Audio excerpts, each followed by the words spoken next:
We are celebrating and reflecting on the 45th anniversary of the Boundary Waters Canoe Area Wilderness Act of 1978.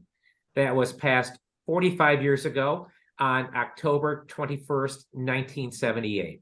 And so I am so excited that we have Chuck Dayton, Janet Green, and Kevin Proescholdt, three of the individuals that helped pass the Boundary Waters Canoe Area Wilderness Act of 1978 and helped found our organization, Friends of the Boundary Waters Wilderness. I have my colleague Maggie Morin here also that will be helping facilitate this program here, and we stand on the shoulders of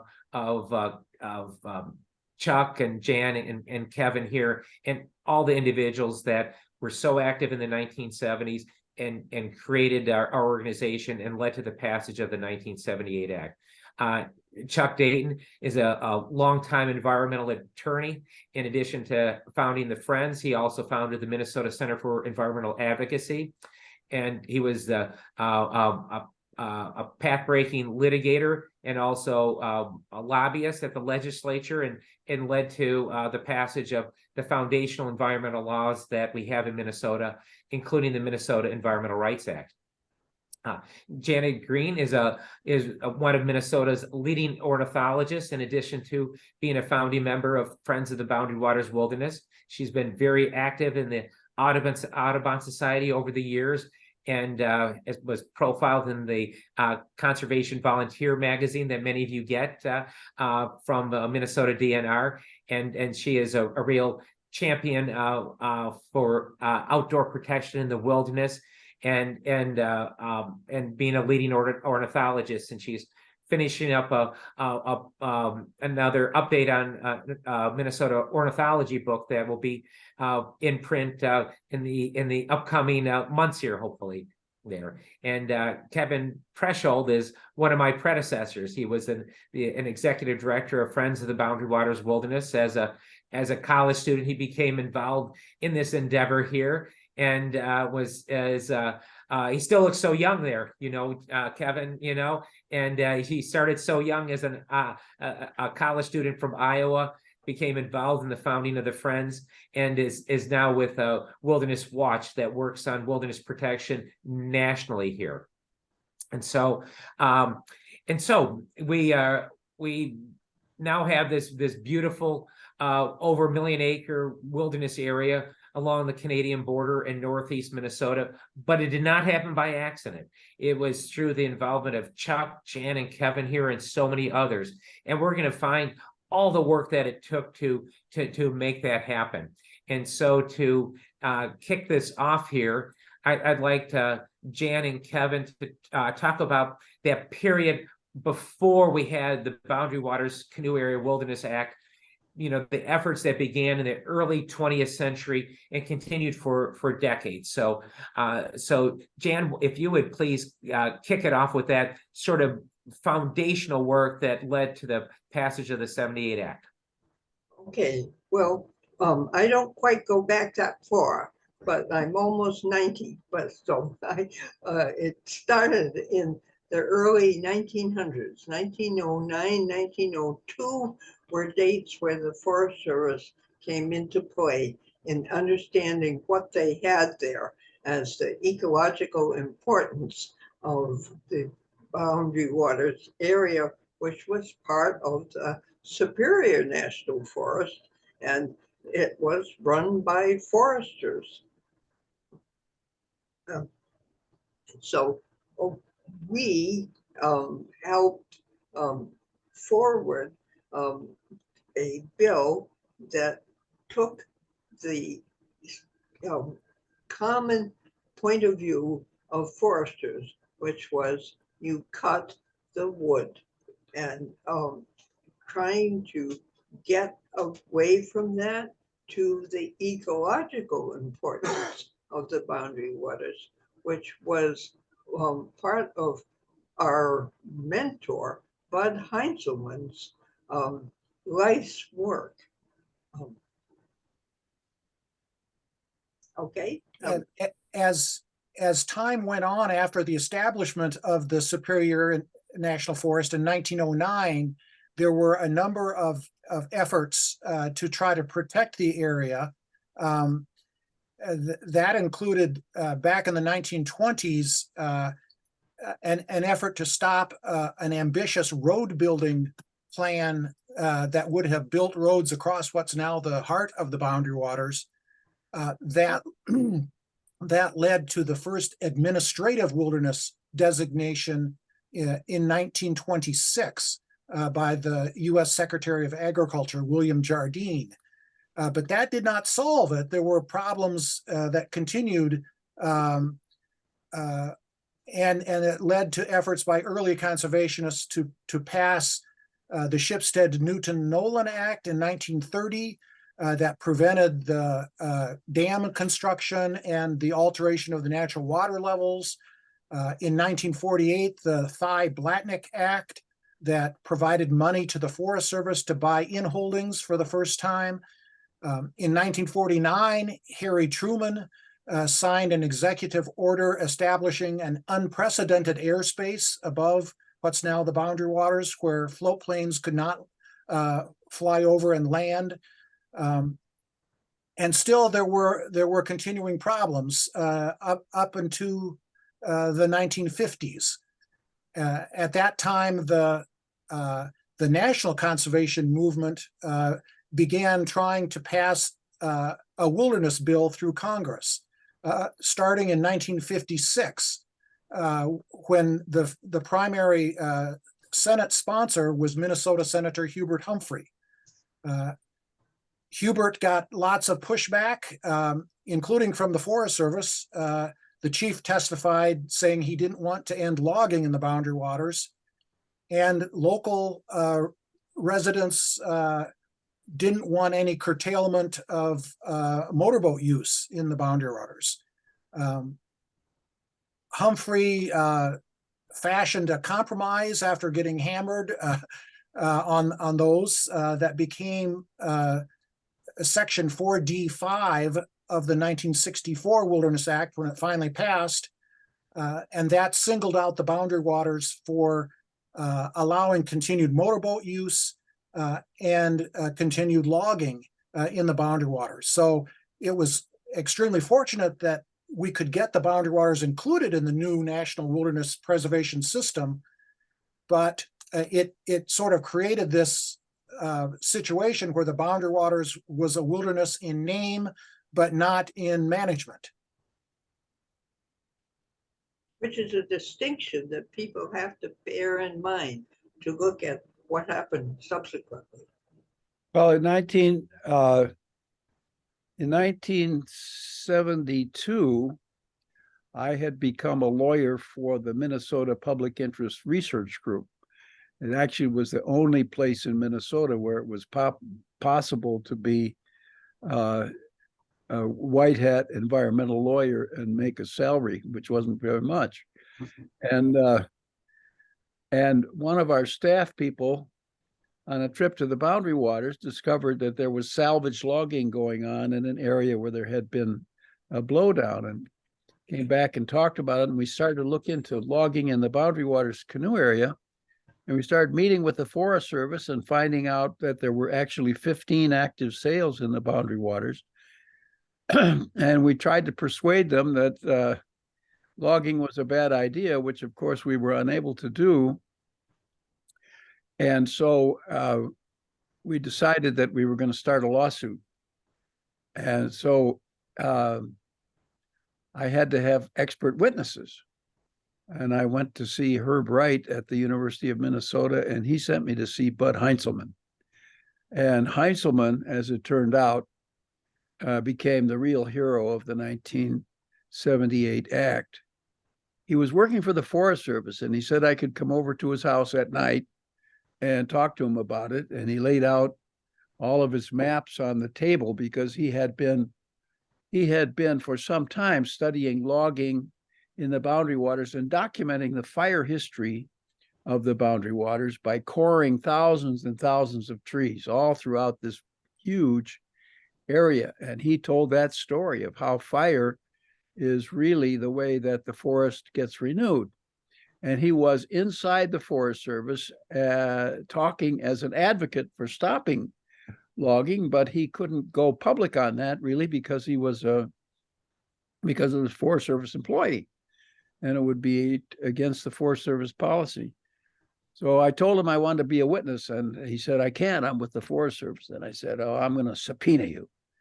So I did, and he shows up in court with his map tubes and his slideshow, and I put him on a witness stand, and he testified for about 3 hours. And Judge Lord fell in love with him and understood what he was saying. Judge Lord happened to be from the Iron Range, so he knew these issues well.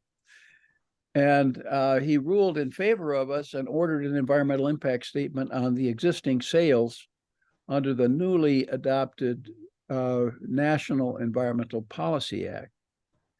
The Forest Service did the environmental impact statement, but they decided to continue with their logging. And as Kevin pointed out, logging wasn't the only issue. There was the issue of motorboating as well, and some other issues like restoration of old dams and that sort of thing. Yeah, and you got to understand that these issues have been there since 1900s, and they're really well covered in this book, which I can't seem to hold straight. But You got it. Oh, and also it's the Saving Wilderness Ecosystems by Newell Searle, and then Kevin's classic book, Troubled Waters, and it covers what we're talking about now, and it also gives you a good idea of what happens in the Congress when the Congress functioned like the Congress is supposed to do, which is forgotten right now. Well, yeah, that's really fascinating. You know, a great point that you're making, Jan, where you have a Congress functioning well and able to pass legislation that has bipartisan support. And when I hear the three of you talking here, really you have three different types of actions interplaying. You have litigation, the lawsuit that you were talking about, Chuck, and then we have administrative actions that Kevin, you were talking about, kind of leading up to it, and then we have this legislative effort too. So we have these different tools of advocacy that you're using to protect the wilderness here. And so after we had after the 64 Act, that was sort of, as you said, Wilderness Act in name only. Jan, I want you to talk about Bud Heinzelman a little bit more, and how he was really dealing with a different culture at the Forest Service, and some of the battles that he had to deal with professionally and personally there. Yes, I've been involved with forest people, professionally and as friends actually too. I live in Duluth, but I'm part of the 8th Congressional District, which was at this time we're talking about, was the congressperson was Jim Oberstar, who was a ranger, but not in the way you look at rangers now. And he was not part of what I sometimes call the mafia of the Purpose clan, but he was his own person, and he was eager to make a mark for the legislation. And thank you, Jan. So Chuck, you had the victory with the MPERG v. Butts lawsuit that Judge Miles Lord was part of, and it went up to the 8th Circuit, and we had this environmental impact statement, but it was incomplete. So you developed a strategy session following that litigation. So tell us what you were working on as part of that strategy session, along with everyone else here. Well, we actually, after the first lawsuit and the management plan, we brought a second lawsuit arguing that the act itself did not allow logging in the contiguous areas of virgin forest, and we lost on that to the Eighth Circuit. And then the Forest Service came out with its management plan, deciding to continue with the logging. And so we had no choice but to try to go to Congress. And we had a strategy meeting, which started at Bud and Fran's house on a lake near Ely. And then we went out to Sig Olson's Listening Point. Sig came out and talked with us. And the strategy that was developed there was twofold. First, Sig and Bud would meet with Blotnick and try to convince him to do an amendment to the Wilderness Act to ban logging. And then the second thing was to file an administrative appeal from the decisions in the administrative plan, in the management plan, which included motorboating, logging, old dams, and motorboating and snowmobiling. On the first effort to pass a bill as Blotnick's swan song, Bud Heinzelman and Bill Rahm and I went out and lobbied on that, and Don Fraser took the bill. But Blotnick first agreed to do it, but I think Oberstar got the timber people to have dinner with him and talk him out of it, which it turned out to be a good thing, because it was kind of done without a lot of public knowledge, and it would not have been a good way to pass a law. And as it turned out, what we ended up with had a lot more in it than just logging. So the administrative appeal of all the decisions in the management plan, we lost on everything except for snowmobiling. And the snowmobiling issue was decided by the chief of the Forest Service, John McGuire, who said, I don't think there should be snowmobiles in a wilderness area. And that was affirmed by Earl Butts, who was the head of the Agriculture Department. And that created an immediate uproar, turmoil in the Ely area. People were stopping cars, they were blocking entry points. It was just a mess. And as a result of that uproar, James Oberstar decided to introduce a bill which would, in his mind, be a compromise. And perhaps Jan or Kevin would like to talk about that. Well, he was not a neophyte, Oberstar, when he was elected. He had been John Blotnick's aide for about 12 years. And but politics and the Iron Range in northern Minnesota is not easy to unravel.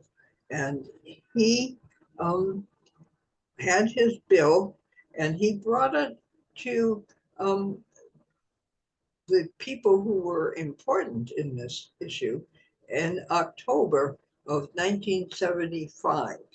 And I was brought in as one of the local environmentalists, and he also had done this to the other major interests, but he didn't want to push something right in people's faces without some understanding of what was his point of view. And he had created a bill that bifurcated the wilderness into a wilderness pure, didn't call it that, but it was without logging and motors, and then an environmental recreation area, which was the heart of the boundary waters, where most of the big lakes are, and where a lot of the motor and snowmobiling activity occurs. And for some reason, snowmobiles were so close to their sense of who they were and how they wanted to access the wilderness, and it me as an environmentalist with an Audubon background had a meeting in Grand Marais in the middle of the winter in, I guess, February '76. And we were pillared by the locals. We've been meeting there for decades. It was a meeting with bird watchers from Canada and bird watchers from the United States, and they were suddenly enmeshed in this argument about how to manage the boundary waters. And we were never, this was an organization called the Minnesota Ornithologists Union, and we were never welcomed in Grand Marais from that point on. So after Oberstar introduced his bill, we recognized, though the small group who'd been working on this, we recognized that we were going to have a bill in Congress to counter Oberstar's bill, to have something to rally around. And Jan and Bud Heinzelman and I went to talk to Don Fraser and asked him if he would sponsor such a bill. Turns out Fraser loved the Boundary Waters, had been on his honeymoon there, went there every year, and he agreed to sponsor our Pure Wilderness bill. It may have cost him the nomination for Senate because he lost the primary by 3,000 votes. But anyway, he took it on, I think knowing the risks, and that began the fight in Congress to get the bill passed. And Heinzelman, who had been working for the Forest Service, retired early at age 63, and basically spent the part of the next better part of the next 2 or 3 years in Washington, living in Washington, lobbying for this bill as an unpaid volunteer.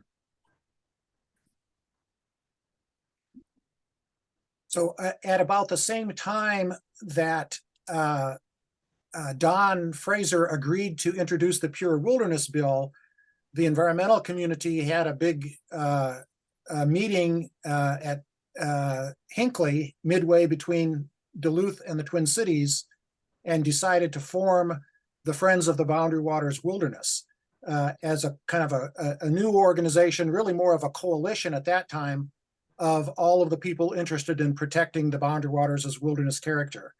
And Bud was selected as the unpaid chair of the Friends of the Boundary Waters Wilderness. And he was a magnificent leader. You could not have meetings with Bud without maps. And that included not only the meetings we had as a activist group, but also in the Congress. And he was managed to shepherd these people who came into the issue as environmentalists with all different kinds of organizational bases, and managed to talk to each other. And if they didn't, they just drifted off. And that was one interesting part of how we proceeded. And we met first at Toby's in Hinckley, which is halfway, and then in Bud's living room.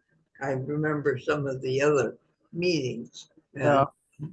Going back to that meeting at Hinckley, I mean, we decided to incorporate the nonprofit corporation, and we decided to file a Freedom of Information Act request for all the names of people who had led paddle-only Boundary Waters canoe trips in the Boundary Waters.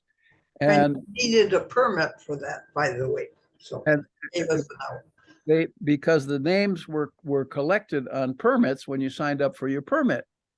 So there were about 30,000 names in that bunch. And Jan, you should tell the story of collecting those names. Well, my memory goes back to where we were sitting in the Forest Service building in the Duluth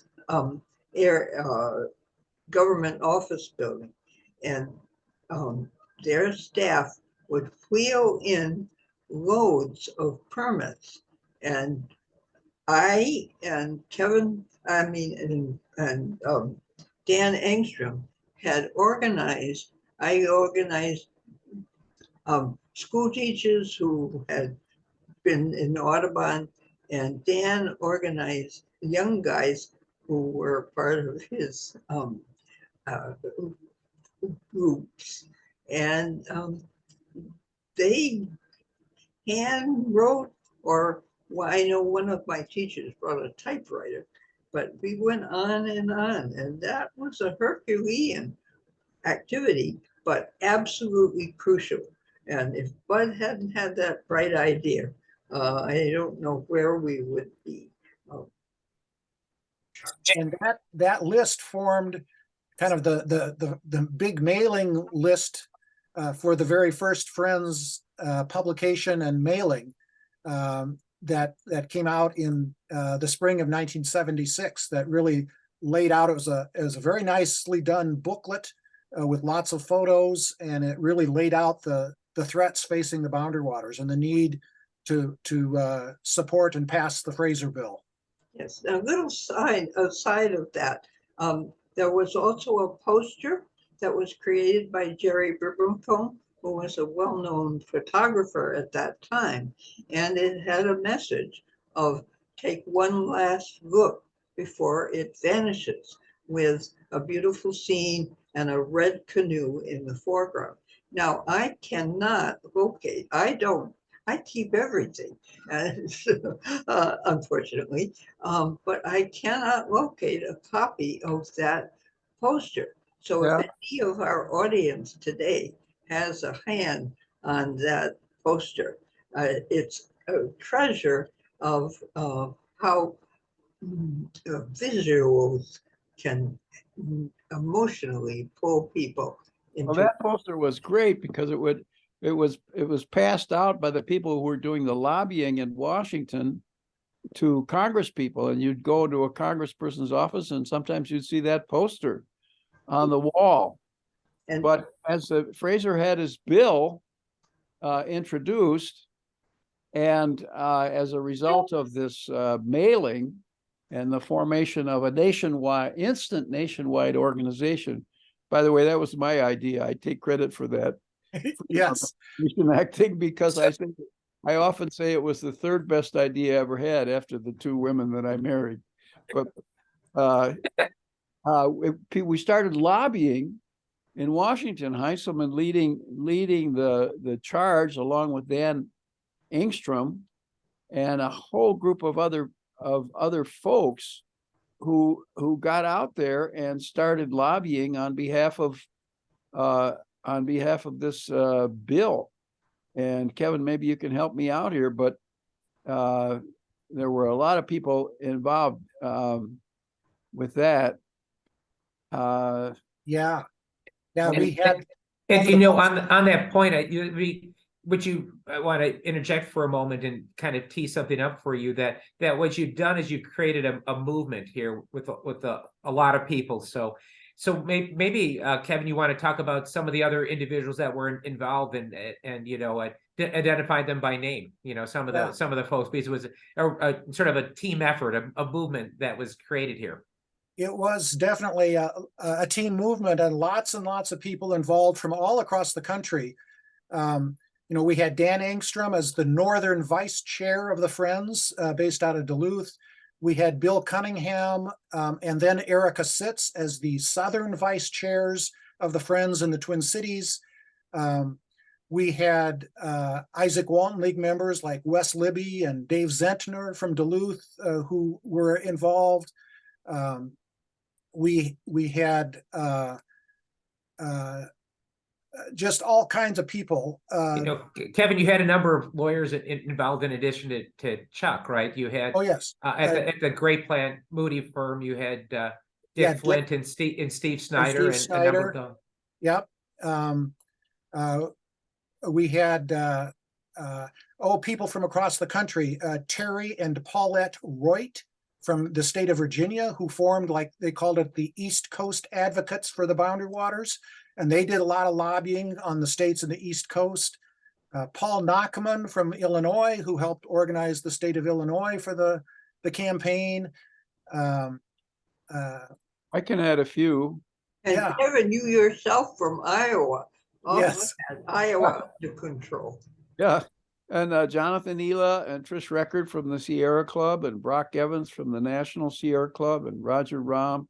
And I especially want to mention Rip Rapson, who was Fraser's chief aide on this and really was at the center of everything that was happening in Congress throughout the whole time.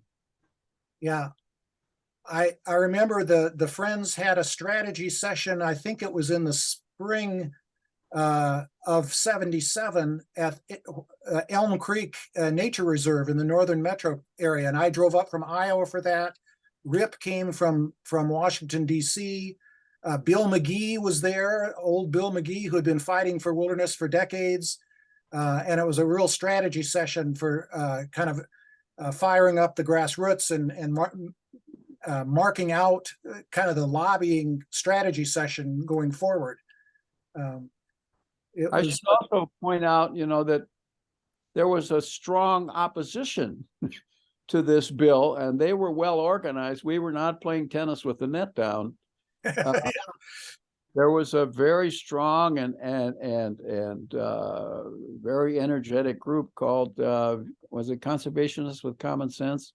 No, Boundary Waters Conservation Alliance. Boundary Water, okay. Yeah. Centered in Ely, but they were out there doing the same lobbying that we were. So it was it was a battle. I think timber probably motivated them more than motors, but motors were motivation for the local people in out of Ely. So I think motors were the primary motivation for our side as well, because the logging was there, but it wasn't visible most of the time.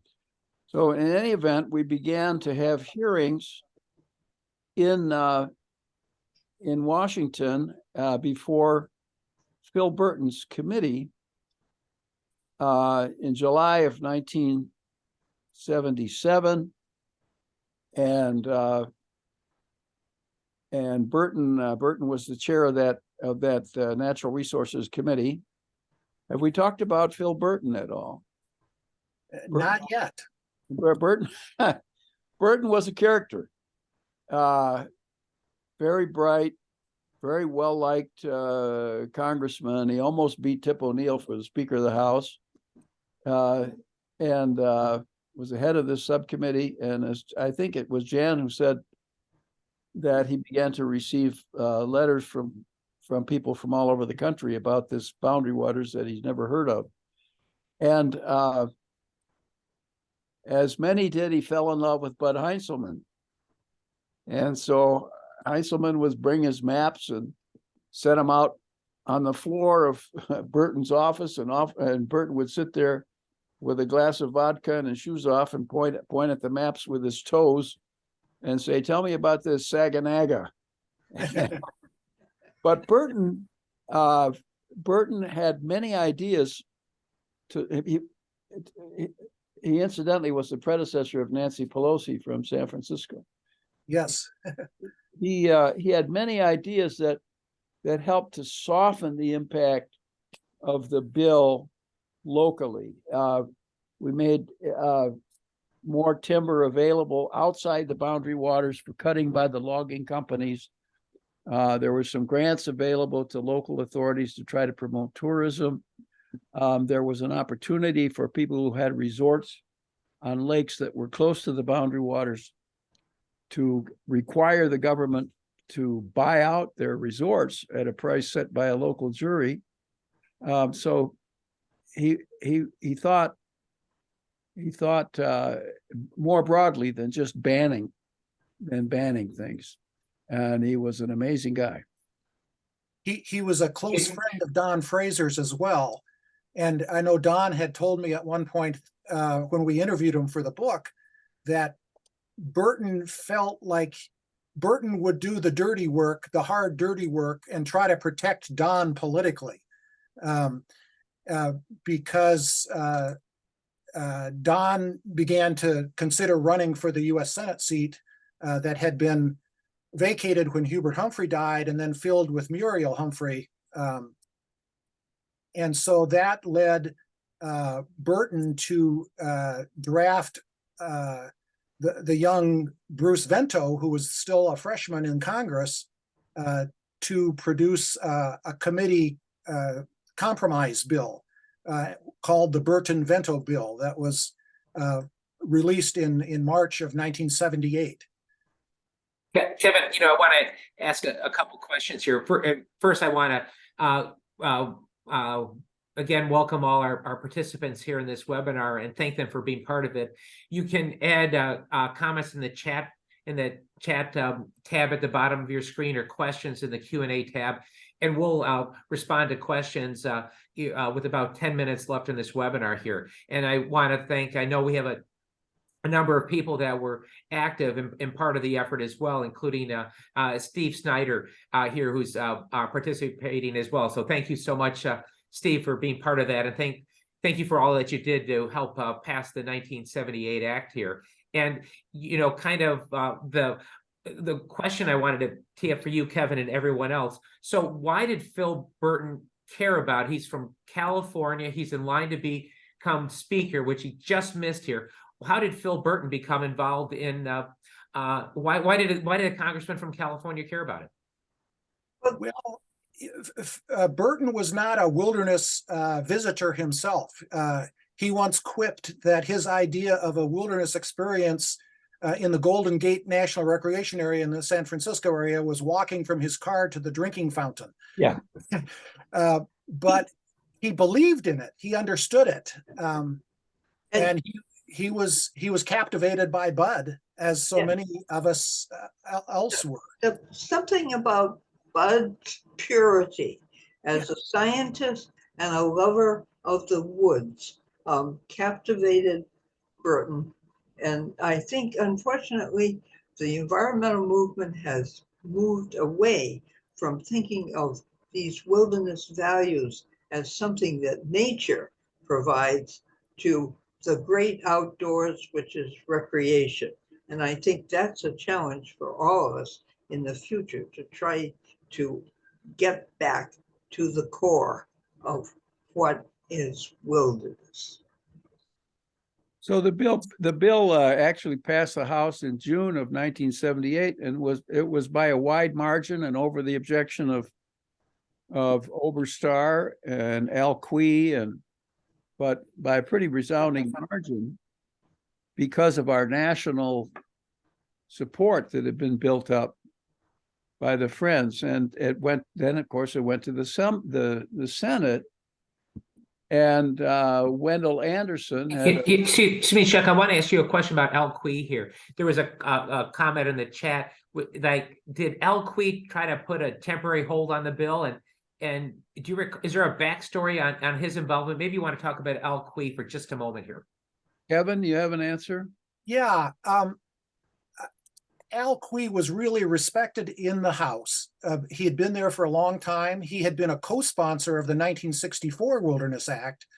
But by the time we got to 1978, Al was also running for governor of Minnesota and looking to broaden his base and his support, particularly in northeastern Minnesota. I don't think he put a hold on the bill at House passage. I think he may have later on in the process, but House members didn't have the ability to do long-term holds like the Senate members can. Now, somebody has asked, I've been reading it at the bottom of the screen, that what our background, the three of us, was with the wilderness. And I can say that I went there with my husband, who's a geologist, back in 1959. And we walked the trail from Land's End on the Gunflint Trail to what we hoped was the highest point in Minnesota, which the Forest Service had told us was. And when we got there and I climbed a tree, and you could see that we were outclassed by some other peak, which now you all know as the highest point in Minnesota. And Eagle? so I've been on canoe trips and with my family and friends, and I know that both Kevin and Chuck are embedded in the wilderness experience from their activities. Yeah, my family in 1957 started a canoe outfitting base out of a lake near Ely, and so I got to guide canoe trips for many years. And I was a latecomer compared to Jan and Chuck, but I started guiding canoe trips in the Boundary Waters starting in 1974 and going on for about 10 years after that. So I was leading trips both before, during, and after the time of this congressional fight to pass the 78 law. So if you want to get through the chronology here, when the bill went to the Senate, Wendy Anderson had appointed himself as a senator after Humphrey, and he had the problem that all statewide Minnesota politicians have, is that the environmentalists in the Twin Cities want wilderness, and the locals up north don't, and they're all Democrats. And it's never been that simple. well, no, it's not that simple, but it was a problem. So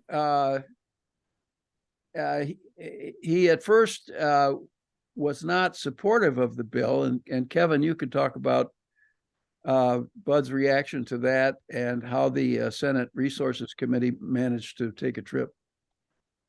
Yeah, during the House between the House subcommittee and full committee markups in the spring of '78, Wendy had gone to a big event that the Boundary Waters Conservation Alliance had sponsored in Virginia, Minnesota, and he had been mostly neutral publicly on the fate of the Boundary Waters bill, but he got up in front of this big crowd and basically said, I oppose the Fraser bill. I oppose the Burton-Vento bill. I'll never let a bill pass that you people up here won't like. And that was a huge movement away from our position. And our advisors, including a guy named Dick Conlon, who was the head of the Democratic Study Group, advised us to really issue a strong statement. And we ended up doing that in Bud's name, and it included the quote about how Wendy had stuck a knife in the back of the Boundary Waters bill.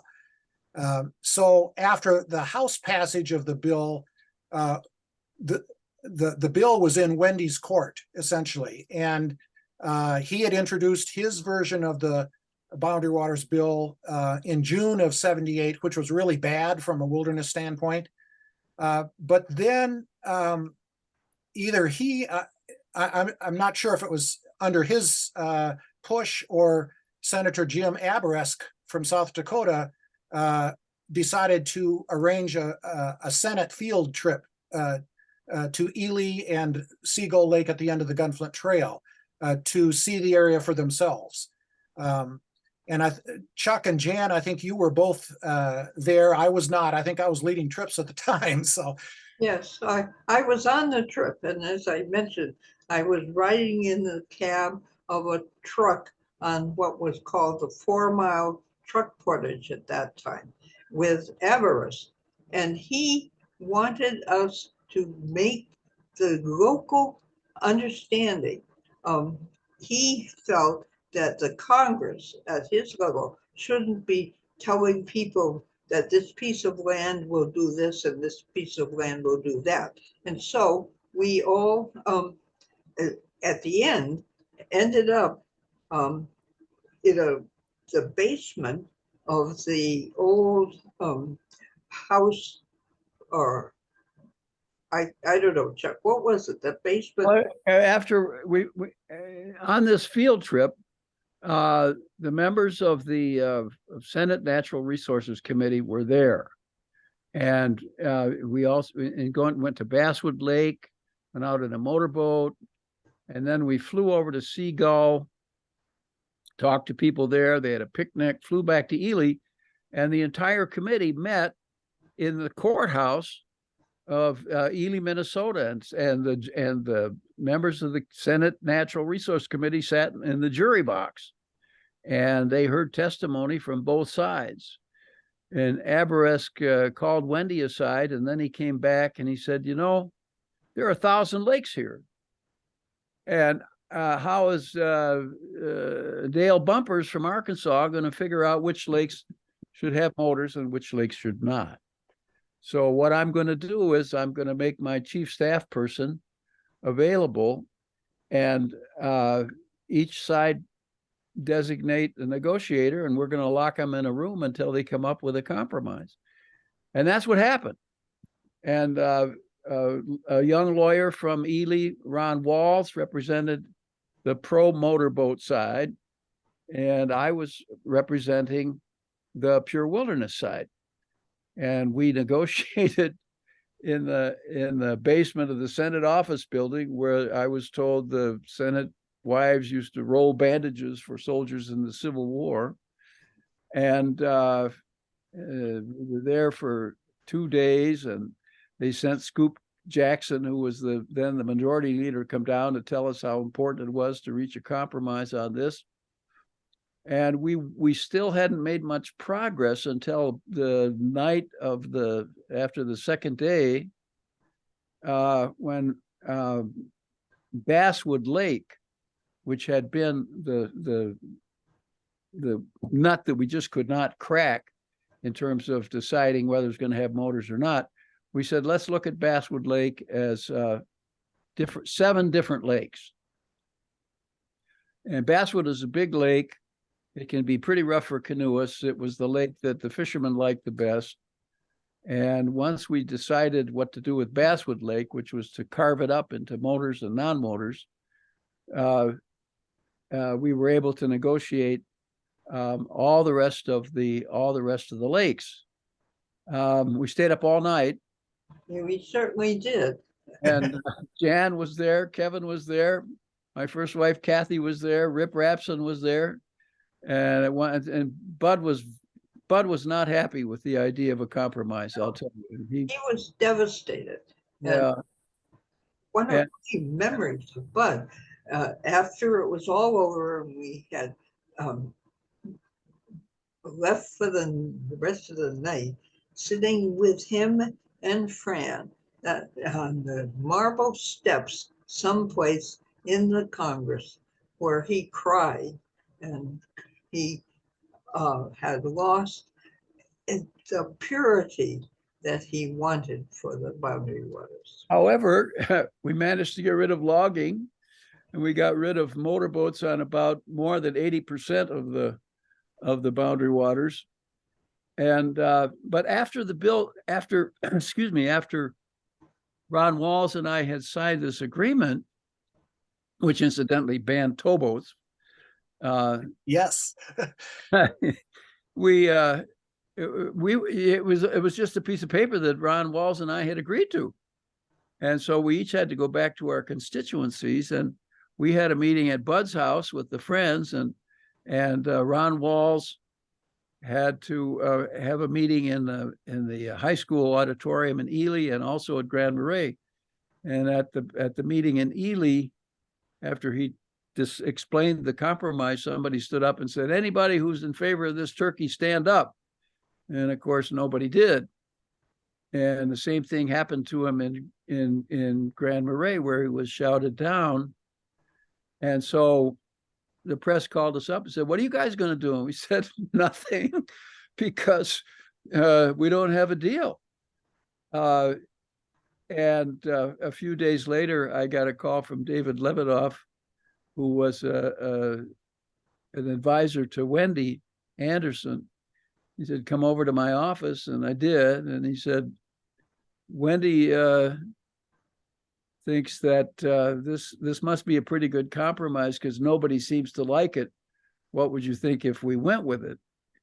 And that's how we ended up with the current designation of motorized routes and non-motorized routes. He eventually adopted it, and it passed in October of 1978, 45 years ago, almost to the day.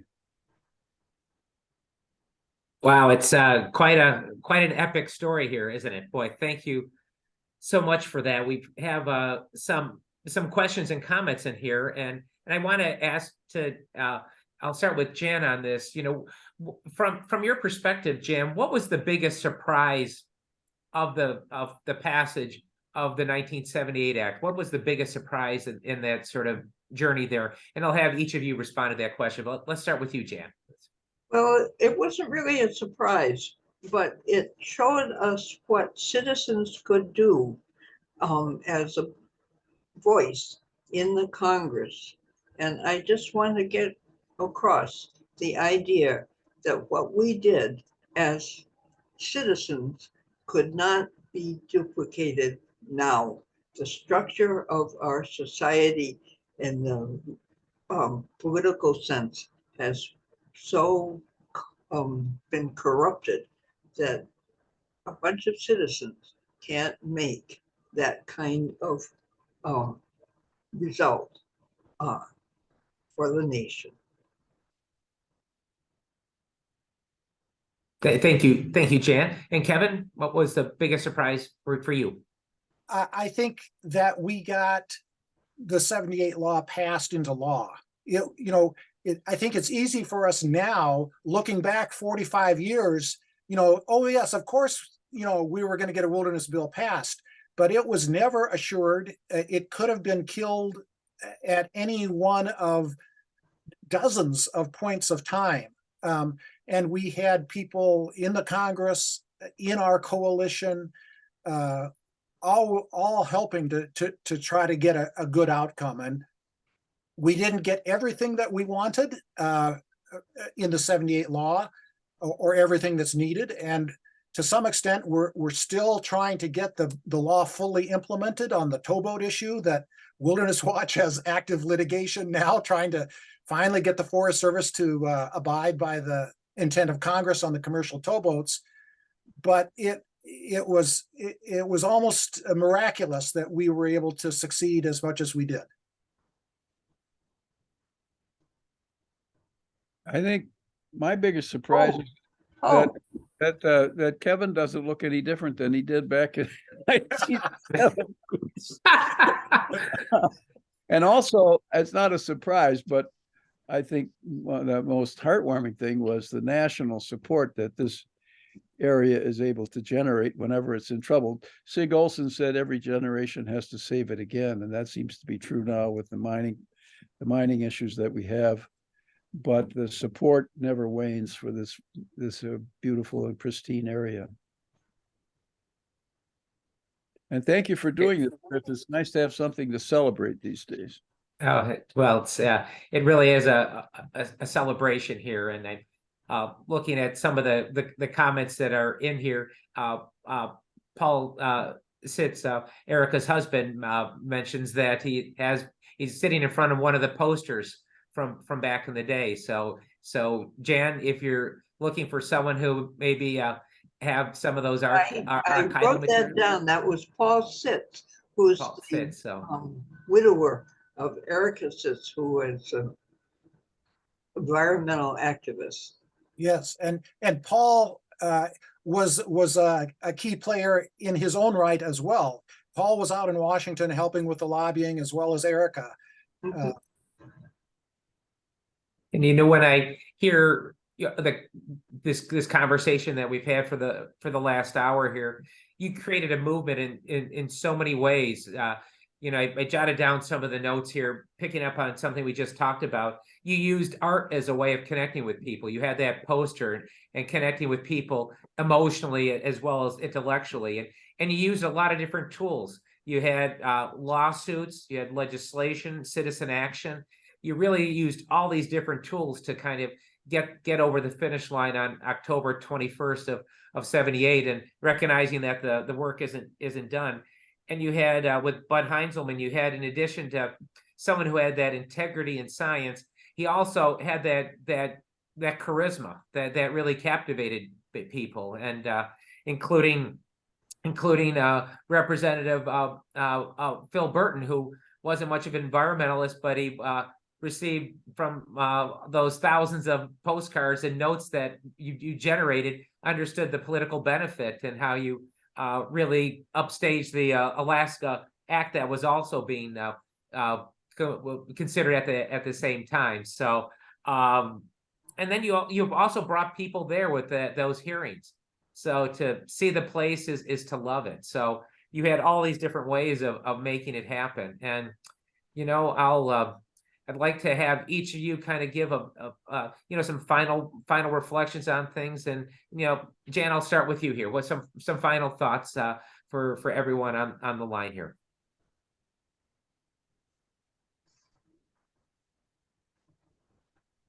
Hi there, Jan, if you have some final thoughts for folks there. Me? Yes. Well, I tried to get my final thoughts about the state of the world in here in a little ways, but I think it is also telling that we were in a big fight and we resolved it. Not to everybody's satisfaction, but that's what life is about. And it should be about what political and policy life is about as well. But I don't see that. Different times here. Yes. Kevin, some of your final thoughts? Well, as Chuck mentioned with the SIG quote earlier, that, you know, the work is never completely done.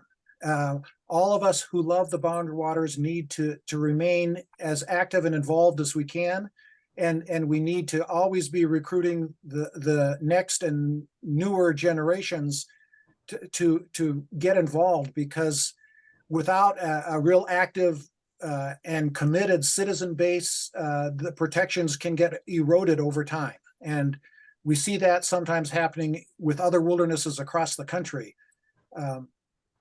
One of my other, following up on Jan's comment too, one of the other things that strikes me is how much time Congress invested in this issue back in the day. We had House field hearings, 2 days of House field hearings in July of 78 or 77. We had 2 days of House hearings in the fall of 77. There were markup sessions in the spring of 78. Anyway, but now in Congress, a committee will deal with 25 bills in an hour and a half without the detailed information or knowledge that we were consciously trying to do at the time of building the record and getting the expert testimony. And that I see that as a sad commentary on the way Congress works now. Thank you, Kevin. And Chuck, some final thoughts? Well, it's important to stay involved with the boundary waters and fight the issues that are going on there. I'm 84 years old. On October 1st in Minneapolis, it was 90 degrees. I'm writing an apology to my great-grandson. We have got to get on top of this climate thing, and there's no outrage. People just seem to think, well, it's happening. We're trying to do some things, but that's not, the obvious things are not enough. Cars and coal-fired power plants, of course, but we've got to go after agriculture. We've got to go after the banks for funding oil companies and coal companies. Yeah. And we've got and we got to stop eating meat, actually. I mean, this is serious. And it's not just the boundary waters, but the boundary waters will never be the same after this. We're going to see huge fires. The water will change. The fishing is already changing because of water temperature. That's where we need to put a lot of attention. Sorry to Well, end. okay, well, thank you for those thoughts there. And Jan, did you want to add a final comment there too? You're muted right now, so please unmute yourself. You're talking to Jan? Yes, Jan, you're muted there. There you go. Okay, the word wilderness comes from Henry David Thoreau, and it really is, in wildness is the preservation of the world. And we must have more people carry that in their hearts and minds. Thank you for that,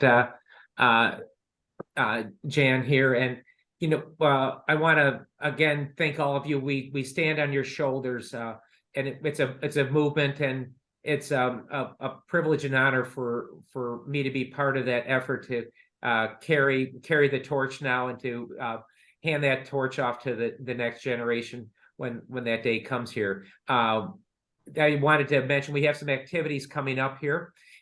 We have another lunch with the Friends on November 1st.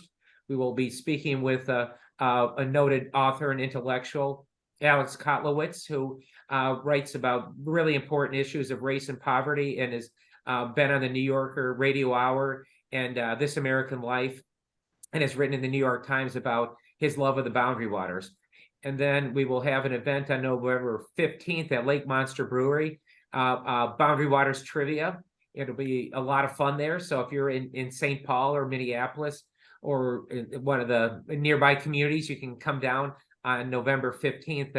And then we are a nonprofit, and we're carrying on the work that Chuck and Jan and Kevin started here. And so we have a Give to the Max Day. It is November 16th. That's a coordinated day of philanthropic giving in Minnesota, and we have a match from our current donors of $176,000 that we hope to match with new donors on Give to the Max Day, and perhaps lapsed donors as well. So we're trying to match that $176,000 that current donors have pledged, and you can participate in it actually now by going to that givemn.org, that website that I put up there, organization /BWCAW. So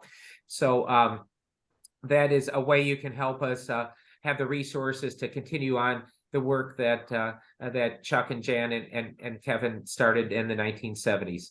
Again, I want to thank all of our three panelists here, and I want to thank all the people that were involved back in the day. There are too many to mention there, but Dick Flint and Steve Snyder and Bill Cunningham and Eric and Paul Sitz and Darby Nelson as well. So many people, and so it's a real movement, and we understand that we're trying to create a movement, continue that movement on, and all the people that are with us this afternoon.